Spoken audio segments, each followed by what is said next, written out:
We meet on a Saturday for the first time in 37 years, with huge decisions before us this afternoon. Not just about whether this deal gets over the line, getting Brexit done, but what it means for our country. There's been a lot of attention on how the deal operates in Northern Ireland, and rightly so. But that shouldn't be allowed to mask the political project that is driving this deal. And that's why Labour has always been focused on the political declaration. Any examination of the detail of that political declaration reveals its true purpose and the intent of the deal. No customs union. That strikes at the heart of our manufacturing sector. Once in the doldrums, decimated by Prime Minister Thatcher, Mr. Speaker, my dad was a tool maker. He worked in a factory all his life in manufacturing, and we lived through those doldrums. We lived through those doldrums. And that's why when I go to a factory or plant now, I am proud for myself and my father when I see manufacturing on the just-in-time process, the revival that's gone on in parts of manufacturing.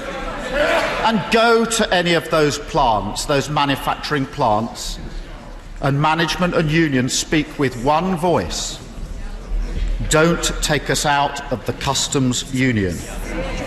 This deal does just that. I will in just a minute. And it will do huge damage to manufacturing. I will in just a minute. And what of services? Nothing in this deal is different from the deal of the previous Prime Minister. The weakest of weak deals for services. That's 80% of our economy. So it's clear what this deal does.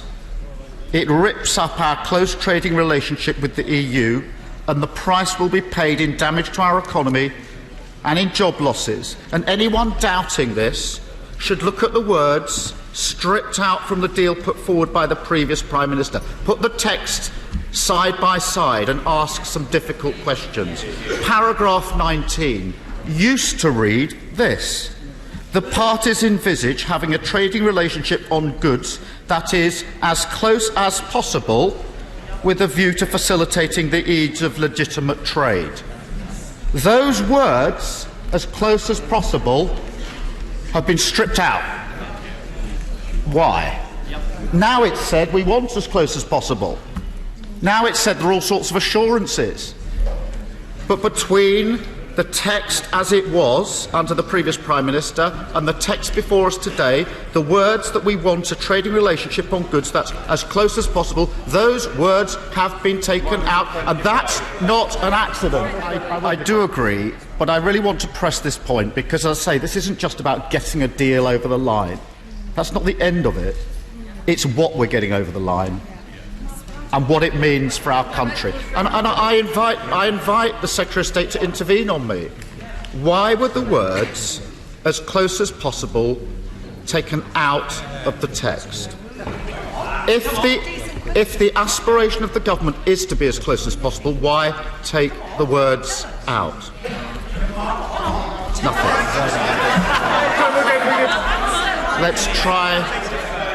I'll give way in just a moment. Again, going through that exercise of laying the two texts aside alongside each other, the words about alignment are all but gone. A deliberate decision has been taken to take out the aspiration of as close as possible trading relationship, and a deliberate decision has been taken to take out all the words about alignment. That is not an accident. That is not a typo. That is a deeply political decision that tells you everything about the direction of travel under this pause. Because not only is the aspiration for as close as possible taken out, references to alignment taken out, the new text, of course, removes the backstop as the basis of the future relationship. So not the backstop in its own right, but as the basis for the future relationship. And that's very important, because it means that the starting point for the next stage is a baseline FTA with no safety net for workplace rights, consumer rights and environmental standards. They've gone from the binding legal withdrawal agreement altogether They're found, and I'll come back to them, in the political declaration. So they're out of the binding and into the political direction. I said I'd give way. No, I'll give way. It's obvious where this ends. It either ends with an FTA which significantly weakens rights, standards and protections, or it ends in no deal and WTO terms at the end of the transition. I said I'll give way here, and I will give way across. I'm grateful to my right honourable friend for focusing attention on manufacturing. Does he believe, is his assessment, that this deal would lead to new rules of origin checks and other red tape on UK manufacturers exporting to the EU? Yes, and anybody who's read the text knows it, because it's absolutely clear there will have to be those checks. And let me make one broader point that was made to be by manufacturers themselves. So this is not me speaking, it's what they have said to me. I won't name the company, one of our major motor manufacturers said to me, we don't think we would ever be able to take advantage of any new trade agreement because we could never prove that 50% of our components come from the UK. And that's one of the rules. And that was their concern to me. They didn't. I'll make this point because it's a really powerful point. And if people have not grasped this, then they don't know what they're voting for. They said to me, our components come from across the EU, and at the moment, we can show that 50% of them satisfy the rule to take advantage of the trade agreements that the EU has struck. Their position is they could never satisfy that requirement if the area is shrunk to the UK, and therefore their point to me was not that they're against new trade agreements. Businesses aren't. But they said they will not be able to take advantage of them. That's what they said to me. I said I'd give way. I am concerned about the position in Northern Ireland, and the Secretary of State quoted me on this earlier. It's true that I and the Labour Party had reservations about the backstop. I'm not sure there are many people who didn't have reservations about the backstop. But on analysis, we thought it was right for Northern Ireland, and therefore we focused our attention on the political declaration. I criticised it. I said what I thought was wrong with it. I was critical, for example, of the fact that it didn't hardwire dynamic alignment of workplace rights. But ultimately, we thought that upholding the Good Friday Agreement was more important and more significant. And I will also say this, because, again, it's very important to read the small print. Whilst it is true that the current deal says that Northern Ireland remains, as it were, in the UK's customs territory, it goes on to explain that for goods going into Northern Ireland, the only ones that escape going effectively into the EU's customs unions are those that there are no risk of going beyond Northern Ireland and are not going into manufacturing. And so the volume of goods that cross the border that truly are treated as if Northern Ireland is in the customs union is only that small category, and the burden is on the person who's exporting to prove that. And you explained to me, I'm sorry, the Secretary of State or anybody explained to me how that operates without very careful and extensive checks. Now, I'm going to make some progress and then I will give way again. Take place. See, there have to be checks. There have to be checks, and they have to be done at the border between England, Scotland and Wales or Northern Ireland. And there's no getting away from that. This argument the Prime Minister earlier tried to deploy, that he's not putting a border in the Irish Sea, is just wrong. It is absolutely wrong. Any goods that don't fall within that restricted category of being proven that they're not going any further than Northern Ireland and that they're not going into manufacturing are going to be subject to checks, because that is the test written into the deal. I'll give way once more. Mr. Speaker, because it's very important that we work through not just the technicalities, but also where this leads us politically, because this is about the direction of travel for our country. If we go to a bare FTA, and that's what it would mean, the government's own estimates show that that's a loss of about 6.7% growth in GDP over 15 years. And every region and nation will be poorer for it. The Prime Minister's letter to President Tusk of the 19th of August made it clear that from the government's point of view, from his point of view, the point of our exit is to allow the UK to diverge from the rights and standards of the EU. And let's nail this one. You don't need that if you want to go up and have better standards. You don't have to break the rule to bring in better standards. You can do that under the existing rule. So anybody who wants to change the rule is not doing it to have the freedom to bring in better standards, because you don't need to change the rule for that. The only reason you need to diverge is if you want to go down. I will take some interventions. I will finish this point, and then I will take intervention. I will in a moment. I'm just going to finish this point of it, and that's why, on this question of divergence, it's very important to focus on the level playing field protections, because, as I say, they're out of what was legally binding into the political declaration and only apply in full until the end of the transition period, 2020. And it's obvious where the government is going. They want a licence to deregulate and to diverge. And I know they will disavow that. And I know they want the deal through. And they will say never. Of course not. They'll say anything. But it's obvious where it leads. Because once you've diverged, once you've moved out of alignment with the EU, trade becomes more difficult. I will just finish the point. Trade becomes more difficult. And the EU is not seen any longer as our priority in trade, and the gaze goes elsewhere to make up. I'll finish this point, if I may. I will finish this point, because once you've moved out of alignment, you don't move back. And the further you move out, the less easy it is to trade with the EU 27. And once you've done that, you've broken the economic model we've been operating for decades. And once you've done that, you look elsewhere. And once you've done that, you look across to the United States. I will finish this point, and then I'll give way. The gaze goes across to the US, and that's a different economic model. It's not just another country, it's a different economic model, a deregulated model. In the US, 10 days is the holiday entitlement. Many, many contracts at work are called contracts at will. Hugely powerful corporate bodies have far more power than the workforce. So this is a political direction of travel, not a technical decision on the EU, that takes us to a different economic model, one of deregulation, one of low standards, one where the balance between the workforce and corporate bodies gets far worse than it is now. I'll give way a number of times.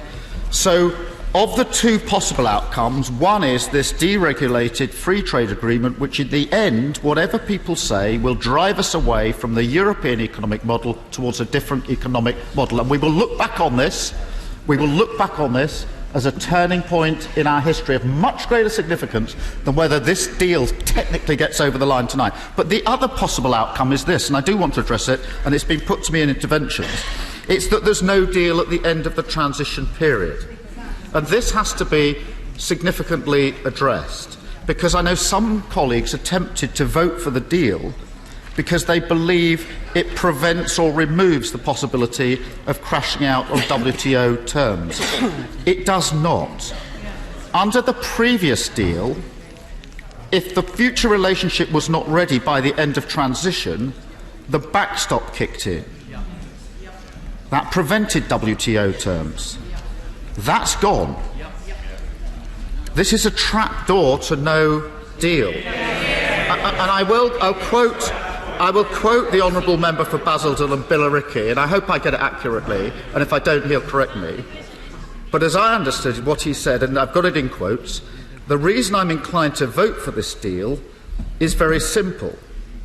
If trade talks are not successful, then we could leave on no-deal terms. And that's stark. Oh, I will, yes, I said I will. Well, I am genuinely grateful, and that's why I wanted to take the intervention. But the fact remains that he's right when he says if the trade deals are not successful, then we could leave on no-deal terms. And let's just explore, Mr. Speaker, before we rush into the lobbies, what that actually means. Because the decision on extending transition under this deal needs to be taken by the end of July next year. That's 8 months away. It's very hard to see how any government could negotiate a completed future relationship within such a short time frame, and particularly one which wants to diverge. The Prime Minister brushed this away earlier by saying, well, we're aligned. Well, that's true.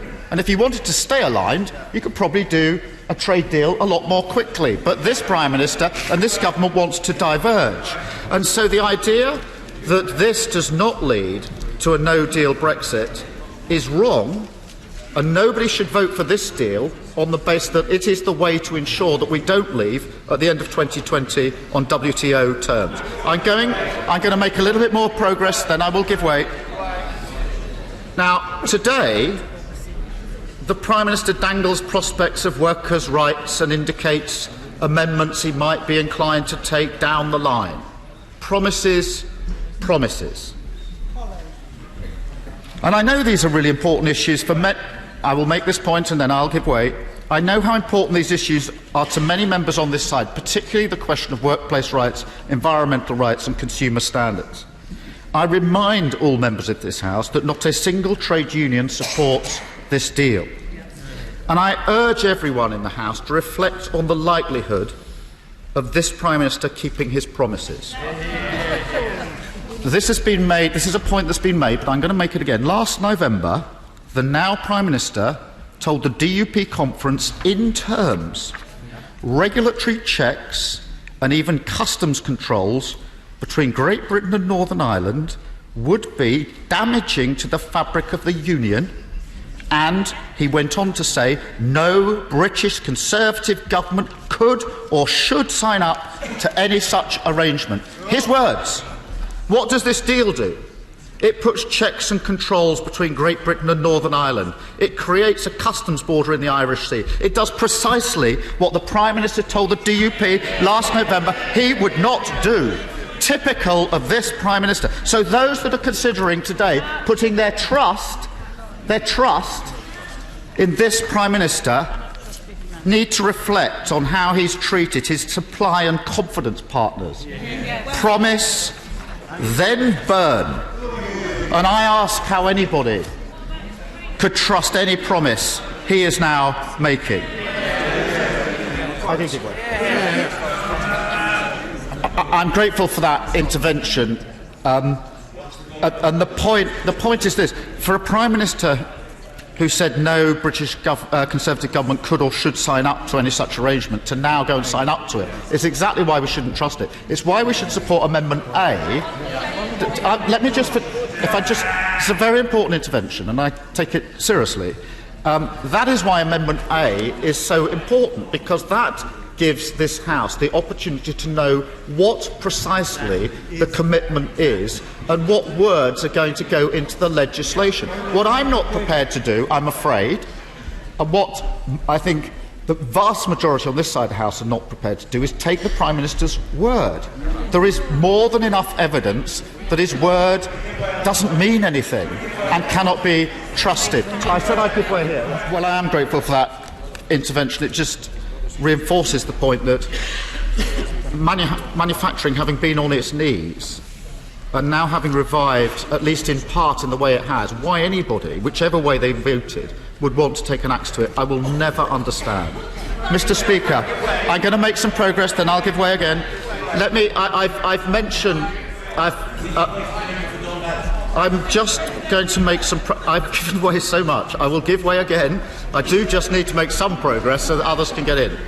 I want to turn briefly to Amendment A in the name of the Right Honourable Member for West Dorset. And I want to thank him and his colleagues across the House for the cross-party work they've done in recent months. And this amendment is in that spirit. It's genuinely cross-party. It makes clear that this House will not be bounced into supporting what is a very bad deal without a proper chance to scrutinise it. It would allow the House to make sure the legal text is acceptable, and to provide time to seek changes through the passage of the implementing legislation. And it would ensure that the Benn Act can be applied. And can I say this? It doesn't cause delay, because that exercise is going to have to be gone through anyway. So it's not to vote to delay, it's a vote to get on with looking at the next stage, a stage which is going to have to look at. What it does provide is an insurance policy against signing up to a deal that isn't what it seems, with the risk of a no-deal Brexit to boot. Mr. Speaker, the deal before this House is a thoroughly bad deal for jobs, rights and living standards, a bad deal for the future direction of the country. It will put us on a path to an entirely different economy and society, one of deregulation and divergence. It will end either in a bare-bones free trade agreement or no deal in 8 months. It stands against everything the labour and trade movement stands for. Order, we don't need people in a rather juvenile fashion calling out behind you. The Right Honourable and Learned Gentleman will give way if and when he wants to give way, as was true of the Secretary of State, and notwithstanding the notably generous-spirited instincts of the Right Honourable Gentleman, the Member for Surrey Heath, the Chancellor of the Duchy of Lancaster, I'm not aware that the Shadow Brexit Secretary has asked the Right Honourable Gentleman to be his mentor. Sir Keir Starmer. Mr. Speaker, if we pass this deal today, it will be a long way back for the communities we represent, and I urge all members to reject it.